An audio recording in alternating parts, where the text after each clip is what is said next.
Indian parliament നടന്നുകൊണ്ടിരിക്കുമ്പോഴാണ് Indian പാർലമെൻറ്റോ ഇനി ഇന്ത്യയിൽ നിന്നോ ആരും പ്രഖ്യാപിക്കാതെ വൈറ്റ് ഹൗസ് ഇന്ത്യയുടെ ദൂരവ്യാപക പ്രത്യാഘാതമുണ്ടാക്കാൻ കഴിയുന്ന വളരെ നയപരമായ കാര്യങ്ങൾ പ്രഖ്യാപിക്കുന്നു എന്നുള്ളത് നമ്മുടെ രാജ്യത്തിൻ്റെ പരമാധികാരം ട്രംപിൻ്റെ കാൽക്കീഴിൽ നരേന്ദ്രമോദി സർക്കാർ അടിയറ വച്ചിരിക്കുന്നതിൻ്റെ ഏറ്റവും ഒടുവിലത്തെ തെളിവാണ്. അത് അങ്ങേയറ്റം ആശങ്കാജനകമാണ് എന്നുള്ളതാണ് ഏറ്റവും പ്രധാനപ്പെട്ട ഒരു കാര്യം. രണ്ടാമത്തെ ഏറ്റവും പ്രധാനപ്പെട്ട കാര്യം, നമ്മുടെ രാജ്യത്തെ കർഷകർ, ഇന്ത്യൻ ഇക്കോണമിയെ നിർണായകമായൊരു പങ്കാണ് ഇന്ത്യൻ കർഷകർക്കുള്ളത്. ആ ഇന്ത്യയിലെ മഹാഭൂരിപക്ഷം വരുന്ന കർഷകർ ആത്മഹത്യാ മുനമ്പിലേക്ക് അവരെ തള്ളിവിടുന്നതാണ് ഈ പുതിയ ട്രീറ്റി, അതുമായി ബന്ധപ്പെട്ട കാര്യങ്ങൾ പുറത്തു വരുന്നത്. അമേരിക്കയുമായി ബന്ധപ്പെട്ട അവരുടെ കൃഷി വകുപ്പിൻ്റെ സെക്രട്ടറി ട്രംപിന് നന്ദി രേഖപ്പെടുത്തിയിരിക്കുകയാണ്. അമേരിക്കയിലെ കാർഷിക ഉൽപ്പന്നങ്ങൾക്കായി ഇന്ത്യയുടെ കാർഷിക വിപണി പൂർണ്ണമായി തീരുവകളില്ലാതെ തുറന്നിട്ട് കൊടുത്തിരിക്കുന്നു എന്നുള്ളതാണ് അവരുടെ അവകാശവാദം.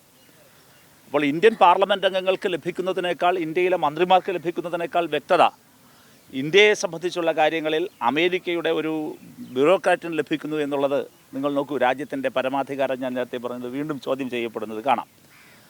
ഇവിടെ യഥാർത്ഥത്തിൽ അമേരിക്കൻ ഇൻഡസ്ട്രിയുടെ, പ്രത്യേകിച്ചും കാർഷിക വിപണിയുടെ ഏറ്റവും പ്രധാനപ്പെട്ട പ്രത്യേകത വളരെയധികം സബ്സിഡൈസ് ചെയ്യുന്നൊരു സ്റ്റേറ്റാണ്, ഒരു രാജ്യമാണ് അമേരിക്ക.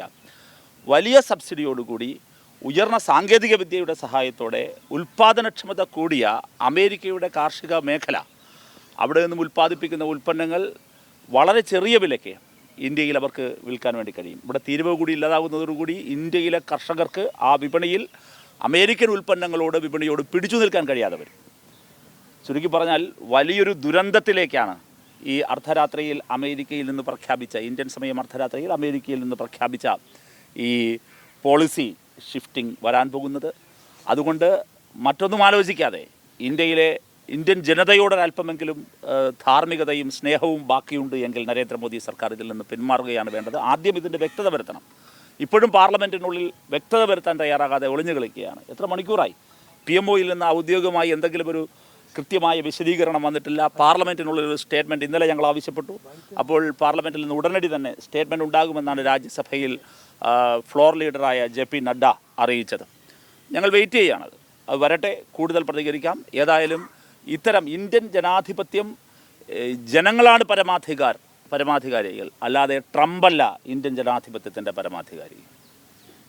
ഇപ്പോൾ ഈ MP-മാരെ ഇന്നലെ സസ്പെൻഡ് ചെയ്തല്ലോ കുറച്ച്. അല്ലെങ്കിൽ CPM അംഗം ഒരാളുണ്ട്, തമിഴ്നാട് മധുരയിൽ നിന്നുള്ള വെങ്കടേശൻ. അപ്പോൾ അതിൽ കേരളത്തിൽ നിന്നുള്ള CPM അംഗങ്ങളുടെ ഒരു പ്രതിഷേധം എങ്ങനെയായിരിക്കും, നിലപാടൊക്കെ? അല്ല, പാർലമെൻറ്റിലെ ജനാധിപത്യപരമായ പാർലമെൻറ്റിലെ നടപടിക്രമങ്ങളിൽ സംവാദത്തിൻ്റെയും ഒക്കെ ഇടമാണ് യഥാർത്ഥത്തിൽ പാർലമെൻറ്റ് എന്നുള്ളത്. അപ്പോൾ പാർലമെൻറ്റ് സസ്പെൻഷൻ്റെ സ്ഥലമല്ല.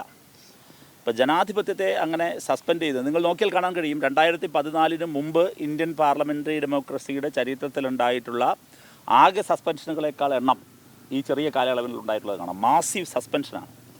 അപ്പോൾ അത്തരത്തിലുള്ള സസ്പെൻഷൻ നടപടികളെ എക്കാലവും CPM ജനാധിപത്യ വിരുദ്ധ നടപടികൾക്കെതിരായിരുന്നു. അതിനെയും തുടരും.